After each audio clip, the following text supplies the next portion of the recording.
नाटक की शुरुआत में सियोंग मुख्य पात्र है। उसके बेटे का जन्मदिन आ गया है। सियोंग की माँ उसे अपने बेटे को डिनर पर ले जाने के लिए नकद देती है। सियोंग को और पैसे चाहिए। वह अपनी माँ का एटीएम कार्ड चुरा लेता है। फिर वह अपनी माँ के सारे पैसे चुरा लेता है। वह घुड़दौड़ पर पैसे दांव पर लगाता है और 4 मिलियन जीत जाता है। अब सियोंग ने एक कंपनी से लोन लिया है। यही कारण है कि ये लोग उसके पीछे पड़े हैं। वे सियोंग का अपहरण कर लेते हैं और उसे बुरी तरह पीटते हैं। जब सियोंग पैसे वापस करने के लिए अपनी जेबें चेक करता है तो उसे पता चलता है कि उसके पास पैसे नहीं है। यह पैसे घुड़सवारी से उसकी जीत के बारे में है। फिर उसे याद आता है कि जब वह उनसे बचकर भाग रहा था तो उसे एक लड़की मिल गई थी। जाहिर है इस लड़की ने उसकी जेबें काट ली है। चूंकि सियोंग गरीब है इसलिए उसे 1 महीने का समय दिया गया है। इस समय में उसे उनके पैसे वापस करने होंगे। सियोंग एक बार फिर पैसे इकट्ठा करता है और अपने बेटे को खाने पर ले जाता है। इसके बाद सियोंग ट्रेन स्टेशन की ओर भागता है। दुर्भाग्य से सियोंग अपनी ट्रेन से चूक जाता है। जब सियोंग अपनी ट्रेन का इंतजार कर रहा होता है तो एक अजनबी उसके पास आता है। सियोंग उस आदमी से अपरिचित है और उसे उसके बारे में कुछ भी नहीं पता। रहस्यमय आदमी सियोंग से कहता है, मैं तुम्हारे साथ एक खेल खेलना चाहता हूँ। वह सियोंग से कहता है कि अगर तुम यह खेल जीत जाओगे तो मैं तुम्हें 1 लाख जीत दूंगा। बड़ी रकम के बारे में सुनकर सियोंग इस खेल में भाग लेने के लिए सहमत हो जाता है। बहुत हारने के बाद सियोंग खेल जीत जाता है। इसका मतलब है कि उसे 1 लाख जीत मिलती है। अज्ञात व्यक्ति सियोंग को एक कार्ड देते हुए कहता है, अगर तुम ज्यादा पैसे कमाना चाहते हो तो इस नंबर पर संपर्क करो। घर लौटते हुए सियोंग की माँ सियोंग से कहती है, तुम्हारी बेटी अगले साल अपने सौतेले पिता के साथ अमेरिका जा रही है। यहाँ पता चलता है कि सियोंग का तलाक हो गया है और उसकी पत्नी ने शादी कर ली है। सियोंग कभी नहीं चाहता कि उसकी बेटी उससे दूर जाए। उसे अपनी बेटी की कस्टडी पाने के लिए बहुत सारा पैसा चाहिए, इसलिए वह कार्ड नंबर पर कॉल करता है। सियोंग को एक कार में लाया गया जहां दूसरे लोग भी थे। वे सभी बेहोश हो जाते हैं और जब वे जागते हैं तो उन्हें पता चलता है कि वे 456 अन्य व्यक्तियों के साथ एक सुविधा में हैं। वे खिलाड़ी के रूप में वहां थे क्योंकि उन्होंने वर्दी पहन रखी थी। इस सुविधा का मेजबान एक आदमी था जो वहां का फ्रंटमैन था। वह उन पर नजर रख रहा था। एक बात सामान्य थी, जो लोग लाए गए थे उन्होंने बहुत सारे कर्ज लिए थे। सियोंग खिलाड़ी नंबर 1 से मिलता है। वह एक बूढ़ा आदमी था। उसे ब्रेन ट्यूमर है, इसलिए उसे यहाँ लाया गया था। उसका जीवन भी खत्म होने वाला था। 2 खिलाड़ियों के बीच लड़ाई होती है जिसमें लड़की का नाम सैबायोक और लड़के का नाम जंग था। सैबायोक वह लड़की थी जिसने सियोंग के पैसे चुराए थे। उसने उसकी जेब फाड़ दी थी। सियोंग उसे देखकर पहचान जाता है। वह उससे अपने पैसे के बारे में पूछने के लिए उसके पास जाता है। इस बीच कुछ गार्ड आते हैं, जबकि गुलाबी वर्दी पहने हुए उनके चेहरे ढके हुए थे। गार्ड ने खिलाड़ियों से कहा, आप सभी को यहाँ कुल 6 गेम खेलने हैं। इस गेम के विजेता को बड़ी रकम मिलेगी। उनके हस्ताक्षर एक अनुबंध पर लिए गए। इस अनुबंध का पहला नियम यह है कि कोई भी खिलाड़ी स्वेच्छा से खेल को छोड़ नहीं सकता। दूसरा नियम यह है कि जो भी खिलाड़ी खेलने में असमर्थ होगा उसे खेल से हटा दिया जाएगा। उनके लिए एलिमिनेट शब्द का क्या मतलब है हम बाद में पता लगाएंगे। तीसरा नियम यह था कि अगर अधिकांश खिलाड़ी खेल खेलने के लिए तैयार नहीं है तो वे खेल छोड़ सकते हैं। इसके बाद उन्हें खेल खेलने के लिए ले जाया गया। सियोंग अपने सहपाठी सांग वू से मिलता है जो उसे बचपन से जानता है। उसे देखकर सियोंग चौंक जाता है क्योंकि वह व्यवसाय के लिए देश से बाहर गया हुआ है। पहले गेम के लिए एक बहुत बड़ी गुड़िया थी। इस गेम का नियम बहुत सरल था। ये था कि जब भी गुड़िया गाएगी तो उन्हें आगे बढ़ना होगा। जैसे ही वह गाना बंद करेगी उन्हें रुकना होगा, हिलना नहीं है। अगर कोई हिलेगा तो वह खत्म हो जाएगा। पहले तो सब कुछ मजाक लग रहा था, लेकिन जब कोई लड़का हिलता है तो उसे गोली लगने के बाद खत्म कर दिया जाता है। खत्म करने का यही मतलब था, मतलब वे खत्म हो जाएंगे। ये देखकर वे सभी घबरा जाते हैं। उन्हें पता चलता है कि वे खतरे में हैं। वे डर जाते हैं और घबरा जाते हैं, इसलिए वे इधर उधर भटकते हैं। अब खेल के नियम के कारण जो हिलेगा वह खत्म हो जाएगा। बचे हुए लोग किसी तरह खेल पूरा करते हैं। मृतकों के शव हटा दिए गए। कुल 456 में से केवल 255 खिलाड़ी ही बचे। सभी खिलाड़ी डरे हुए थे।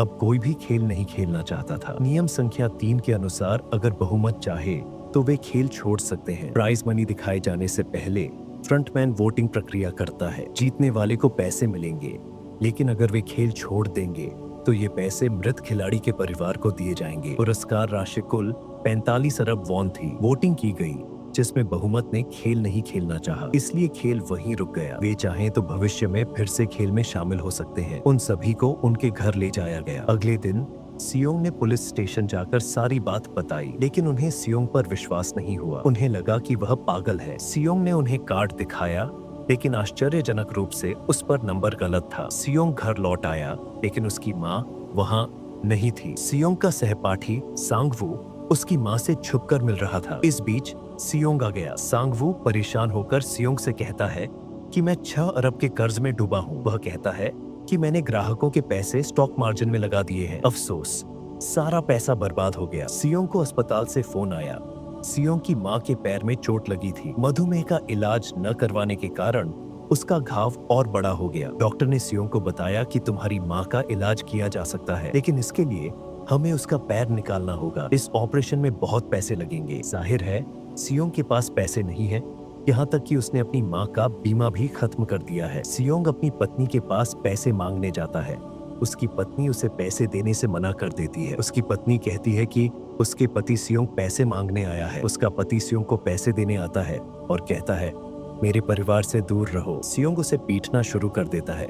फिर उसकी बेटी भी आ जाती है। इसके बाद सियोंग का दोस्त पैसे मांगने के लिए अपने बॉस के पास जाता है। उसका बॉस पैसे देने से मना कर देता है, इसलिए दोनों के बीच लड़ाई शुरू हो जाती है। लड़ाई के दौरान उसके बॉस का हाथ मशीन में फंस जाता है और मौका पाकर सियोंग का दोस्त पैसे लेकर भाग जाता है। घर लौटते हुए सियोंग का दोस्त अपनी पत्नी से कहता है कि वह पहली फ्लाइट लेकर चली जाए। सेबायोक एक एजेंट से मिलती है, क्योंकि उसे अपनी माँ को उत्तर से दक्षिण क्षेत्र में शिफ्ट करना है। सेबायोक ने सियोंग के पैसे चुरा लिए। उसे अपनी माँ को अपने पास लाने के लिए पैसे की जरूरत है। सेबायोक का एक बड़ा भाई है और उसने अपनी माँ को लाने का वादा किया है। बाद में एक अधिकारी को दिखाया जाता है कि उसका भाई लापता है। अधिकारी अपने भाई के घर जाता है। उसे पता चलता है कि उसका भाई पिछले कुछ दिनों से अपने घर नहीं आया है। घर की जांच करते समय अधिकारी को वहां एक कार्ड मिलता है। अधिकारी ने पुलिस स्टेशन में सियोंग के पास वही कार्ड देखा है। अधिकारी सियोंग के पास जाता है और इसके बारे में पूछता है, लेकिन सियोंग जवाब देने से इनकार कर देता है। जब सियोंग घर लौटता है तो उसे फिर से वह कार्ड मिलता है। सियोंग फैसला करता है कि वह फिर से खेल में शामिल होगा, इसलिए सभी खिलाड़ियों को एक जहाज के पास ले जाया गया। कारों का पीछा करते हुए अधिकारी भी पहुंचता है। वह गार्ड को खत्म कर देता है और उसे पानी में फेंक देता है। खिलाड़ियों को एक द्वीप पर एक सुविधा में ले जाया गया। उन्हें अगले खेल के बारे में कोई जानकारी नहीं है और यह कैसे खेला जाएगा। वे अपनी टीम बनाते हैं। सेबायोक और उसकी महिला मित्र रात में वॉशरूम जाती है। गार्ड से बचकर सेबायोक सुविधा का पता लगाती है। वह देखती है कि गार्ड बड़े बर्तनों में कुछ पका रहे हैं। गार्ड को शक होता है और एक गार्ड वॉशरूम की जांच करने आता है। तब तक सेबायोक वापस आ चुकी होती है। सेबायोक अपनी महिला मित्र को वे सब बताती है जो वह देखती है, लेकिन सांगवू उन्हें सुन लेता है। वह सेबायोक से इसके बारे में पूछता है। वह उसे बताती है कि वे बड़े बर्तनों में कुछ पका रहे थे। फिर सभी खिलाड़ियों को खेल के मैदान में ले जाया जाता है। उनके सामने 4 आकृतियां थीं और उन्हें एक आकृति चुननी थी। सांगवू को खेल के बारे में पता चलता है और उन्हें क्या करना है। सांगवू सियोंग से कहता है कि उन्हें सभी को क्या करना है, अलग अलग आकृतियां चुने। इसके बाद उन्हें एक छोटा बर्तन दिया गया, उसमें आकृतियां बनाई गईं। उनका खेल किसी तरह आकृति को बाहर निकालना है बिना किसी नुकसान के, लेकिन अगर आकृति डी आकार की होगी तो वे समाप्त हो जाएंगे। इसका मतलब है कि वे खत्म हो जाएंगे। सांगवू आसानी से आकृति को बाहर निकाल लेता है। घबराकर सियोंग की हालत खराब हो जाती है, लेकिन फिर वह किसी तरह यह खेल जीत जाता है। उन्हें वापस कमरों में ले जाया गया। 187 खिलाड़ियों को वापस कर दिया गया और अब उनमें से 108 बचे थे। इसके बाद उन्हें भोजन कराने के लिए ले जाया गया। भोजन के कारण जंग एक लड़के से लड़ता है। जंग लड़के को पीटता है। वह लड़के को मौके पर ही खत्म कर देता है। खिलाड़ियों के बीच एक डॉक्टर दिखाया गया है। यह गार्ड की मदद से मृत लोगों के अंगों को चीनियों को बेचता है, इसलिए जब भी शवों को ले जाया जाता है तो वे उन्हें गायब कर देते हैं। यह सब एक योजना के अनुसार हो रहा था। यह सब फ्रंटमैन से छुपकर हो रहा था। यही कारण है कि वे अपने आदमी को कंट्रोल रूम में बैठाते हैं। वे उनके सारे वीडियो फुटेज डिलीट कर देता था। गार्ड डॉक्टर को पहले से ही खेल के बारे में बता देते हैं ताकि वह बच जाए। एक गार्ड डॉक्टर को बताता है कि हमने आज खिलाड़ियों को कम खाना दिया है, इसलिए वे एक साथ लड़ेंगे। इस वजह से सभी कमजोर खिलाड़ी खेल से बाहर हो जाएंगे। इसके साथ ही गार्ड डॉक्टर को उनके अगले खेल के बारे में बताता है। अब 30 मिनट के बाद लाइट बंद होने वाली थी। सांग-वू जानता है कि सियोंग की टीम कुछ बेवकूफी करेगी। वह टीम को बुलाता है और उन्हें शांत रहने के लिए कहता है। डॉक्टर खिलाड़ी जंग की टीम में शामिल हो जाता है। यहाँ डॉक्टर जंग को अगले खेल के बारे में बताता है। इसके बाद लाइट बंद हो जाती है और जंग अपनी टीम के साथ सभी को हरा देता है। एक लड़की को खत्म करने के बाद जंग साई बायोक को खत्म करने जाता है, लेकिन सियोंग उसे बचा लेता है। गार्ड आ गए और उन्हें मना किया। अब केवल 80 लोग बचे थे। बाद में उन्हें तीसरे गेम के लिए ले जाया गया। उन्हें 10 खिलाड़ियों वाली एक टीम बनाने के लिए कहा गया। उन्होंने भी ऐसा ही किया और अपनी टीम बनाई। जंग को आने वाले गेम के बारे में पता था। उसने अपनी टीम में सै फीमेल ब्योक के दोस्त को शामिल नहीं किया। उसने अपनी टीम में केवल पुरुषों को शामिल किया। सांग-वू ने भी अपनी टीम बनाई क्योंकि उन्हें एक खिलाड़ी की जरूरत थी, इसलिए सै फीमेल ब्योक के दोस्त ने उन्हें भी शामिल कर लिया। यह गेम दरअसल रस्साकशी थी। इसका मतलब है कि उन्हें अपने सामने वाली टीम को गिराना है। गेम शुरू होता है। जंग की टीम आसानी से यह गेम जीत जाती है। अब सांग-वू की टीम की बारी थी। खिलाड़ी नंबर 1 बूढ़ा आदमी कहता है कि मैंने अपने जीवन में कई रस्साकशी खेली है, इसलिए वह उन्हें यह गेम जीतने के तरीके बताता है। उन्होंने किसी तरह गेम जीत लिया। फिर 30 मिनट के बाद लाइट बंद दिखाई जाती है। इस पर सांग-वू उन्हें तैयार रहने को कहता है। तय करते हैं कि वे एक एक करके पहरा देंगे। जंग की टीम में समझदार खिलाड़ी थे, इसलिए जंग को डर था कि उसकी टीम उसे काट देगी। अब डॉक्टर और गार्ड शवों के अंग निकाल रहे थे। गार्ड नंबर 28 और 29 अंगों को पहुंचाने जाएंगे। वे शव के एक किडनी होने की बात करते हैं और उसे ज़ॉम्बी कहते हैं। गार्ड नंबर 29 कोई और नहीं बल्कि वह अधिकारी था जिसे अंग पहुंचाने थे। वह एक गार्ड की पोशाक में आता है और उसे शक होता है कि वे मेरे भाई के बारे में बात कर रहे हैं, क्योंकि उसके पास भी एक किडनी है। फिर नंबर 28 और 29 अंग पहुंचाने के लिए आगे बढ़ते हैं। रास्ते में अधिकारी को सुरंग में बम दिखाई देता है। नंबर 28 उसे बताता है कि जब हम बाहर निकलेंगे तो यह जगह विस्फोट हो जाएगी। अधिकारी नंबर 28 से और जानकारी लेने की कोशिश करता है। नंबर 28 को उस पर शक होता है। वह अधिकारी से अपना चेहरा दिखाने के लिए कहता है। अपना चेहरा दिखाते हुए अधिकारी नंबर 29 पर बंदूक तानता है। अधिकारी उससे एक किडनी वाले आदमी के बारे में पूछता है। वह व्यक्ति कौन है जिसे आप ज़ॉम्बी कहते हैं? नंबर 28 कहता है वह एक लड़की थी और कहता है कि वह नेता के कमरे में जाकर सारी जानकारी ले सकता है। वहाँ सभी का डेटा है। यह जानने के बाद अधिकारी नंबर 28 को खत्म कर देता है। दूसरी तरफ डॉक्टर गार्ड से अगले गेम के बारे में पूछता है, लेकिन इस बार गार्ड को भी अगले गेम के बारे में नहीं पता। डॉक्टर क्रोधित हो जाता है। वह गार्ड को पकड़कर लड़ता है और डॉक्टर गार्ड को खत्म करके भाग जाता है। एक गार्ड भी उसका पीछा करता है और एक खेल के मैदान में पहुंच जाता है। गार्ड डॉक्टर को फंसाते हुए उसे खत्म करने ही वाला था। नेता आता है और बाद में उसे खत्म कर देता है। वह डॉक्टर को भी खत्म कर देता है। रास्ते में उसे नंबर 28 की लाश भी मिलती है। उसे पता है कि सुविधा में कोई है। अधिकारी नेता के कमरे में पहुंचता है। जांच करते समय वह एक कमरे में पहुंचता है जहां सभी का रिकॉर्ड था। अधिकारी जांच करता है और विजेताओं का रिकॉर्ड पाता है। उसके भाई का नाम था। इसका मतलब है कि वह विजेता था। खिलाड़ियों को चौथे गेम के लिए ले जाया गया। उन्हें अपना साथी चुनने के लिए कहा गया। खिलाड़ी भी ऐसा ही करते हैं और अपने साथी चुनते हैं। सई बायोक की महिला मित्र भी अपने साथी की तलाश करने की कोशिश करती है। कोई भी उसका साथी बनने के लिए तैयार नहीं था। इसके बाद प्रत्येक खिलाड़ी को 10 मार्बल दिए गए। खेल में खिलाड़ी को अपने साथी से सभी मार्बल लेने होते हैं, उसे मजबूर किए बिना। जिस व्यक्ति के पास कोई मार्बल नहीं होगा वह समाप्त हो जाएगा। सांग-वू और सियोंग का दोस्त सम और विषम गेम खेलते हैं। उन्हें अनुमान लगाना होता है कि सामने वाले के हाथ में कितने मार्बल हैं। सियोंग का दोस्त सांग-वू के सभी मार्बल जीत जाता है। नतीजतन सांग-वू के पास अंतिम राउंड में केवल एक मार्बल बचा है। सांग-वू जानता है कि अब उसकी जिंदगी खत्म हो जाएगी। वह सियोंग के दोस्त को फंसाता है और उसे विश्वास है कि अगर कोई भी हमें हारेगा तो उसका मैच फिर से होगा। सांग-वू चीटिंग करते हुए सियोंग के दोस्त के मार्बल बदल देता है। मार्बल लेकर सांग-वू उन्हें गार्ड को दे देता है। वह वहां से चला जाता है। सियोंग का दोस्त मार्बल चेक करता है,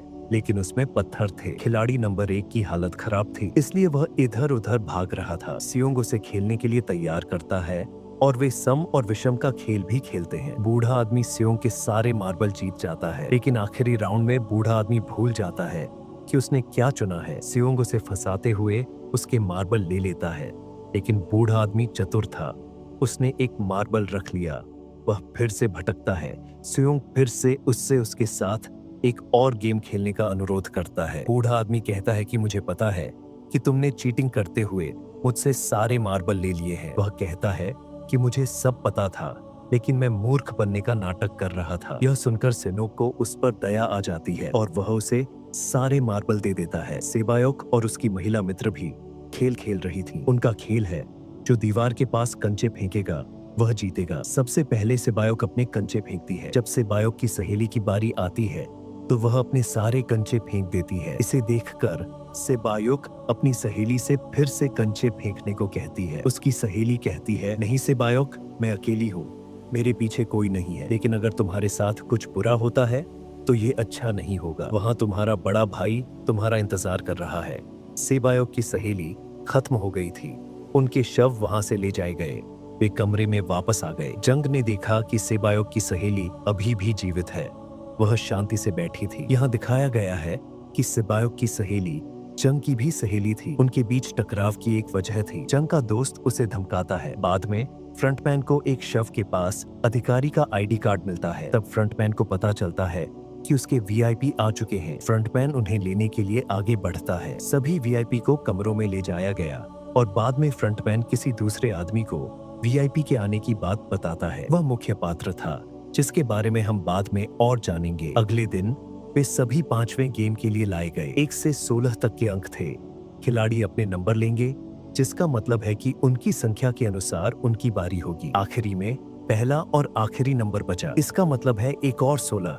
सियोंग उलझन में पड़ जाता है कि उसे कौन सा नंबर चुनना है। अगर वह पहला विकल्प चुनता है तो वह फंस जाएगा क्योंकि वह खेल से अपरिचित है। अगर वह आखिरी नंबर चुनता है तो संभव है कि उसकी बारी न आए। इस बीच समय की कमी के कारण एक आदमी आता है और सियोंग से कहता है कि मुझे पहला नंबर चाहिए क्योंकि मैं पहले नंबर पर कभी नहीं रहा।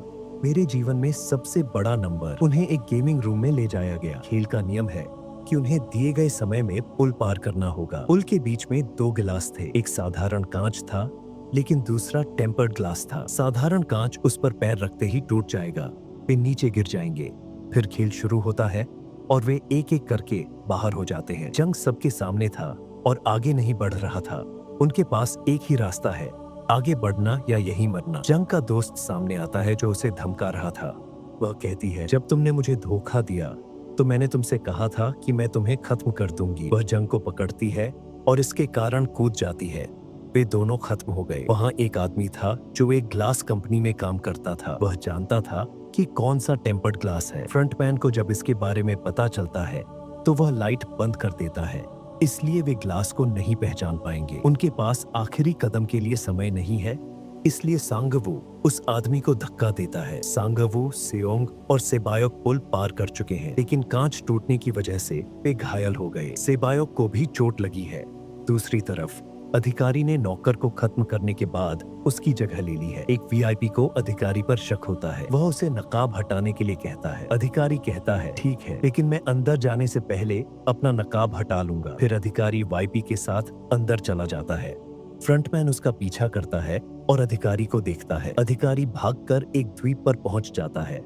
उसका पीछा करते हुए फ्रंटमैन भी आ जाता है। अधिकारी अपने वरिष्ठों को कॉल करने की कोशिश करता है, लेकिन कॉल डिस्कनेक्ट हो जाती है। अधिकारी उसे सारे सबूत भेजता है, लेकिन नेटवर्क नहीं था। फ्रंटमैन अधिकारी को पकड़ लेता है और उसे अपने साथ चलने के लिए कहता है, लेकिन अधिकारी फ्रंटमैन पर गोली चला देता है। जब फ्रंटमैन अपना नकाब उतारता है तो अधिकारी को पता चलता है कि यह कोई और नहीं बल्कि यह भाई है। अधिकारी के भाई का मतलब है कि सामने वाले ने उसे गोली मार दी। वह पानी में गिर जाता है। कांच के कारण सेबायोक घायल हो गई। उसका खून बह रहा था। फिर बचे हुए लोगों को डिनर पर ले जाया गया। उनके पास एक चाकू भी रखा गया था। इसका मतलब है कि रात में उनमें से कोई भी किसी को मार देगा। सियोंग ने देखा कि सेबायोक की हालत खराब है। वह सेबायोक से कहता है कि चिंता मत करो, हम साथ हैं और सांगवू को हरा देंगे।